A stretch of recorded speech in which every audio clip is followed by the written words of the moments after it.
I think the challenge is a whole different environment and very different priorities.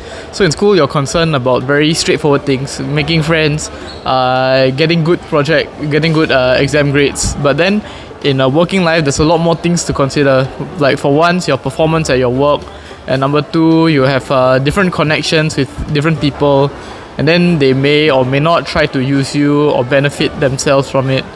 So there's a lot more areas to cover than just your straightforward priorities. Also, we are learning how to stand our own 2 feet.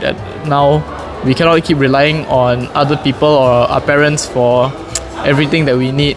I think it's easy to have a lost sense of direction, and I find it challenging to make lasting and meaningful friendships, as well as trying to find a warm and safe community outside of school. The idea of losing a community, a very consistent community who meets up in the week to, let's say, attend fellowship nights, let's say talk about the word and talk about the application of it. Because when we were in school, we were talking about the application of us, how does Christian living on campus look like, or talk about a lot about student ministry as well. So I think when we go to the workplace or marketplace, I think that's where all these conversations just immediately die down, because we don't have this regular time to come together to meet. We don't have the content that is prepared to be able to facilitate them and learn more about how we can be better witnesses in the marketplace. Is uncertainty.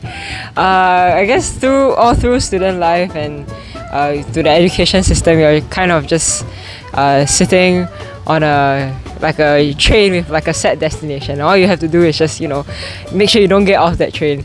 But then once you get off at the stop called graduation, boom, the world is your oyster, and so are all its problems.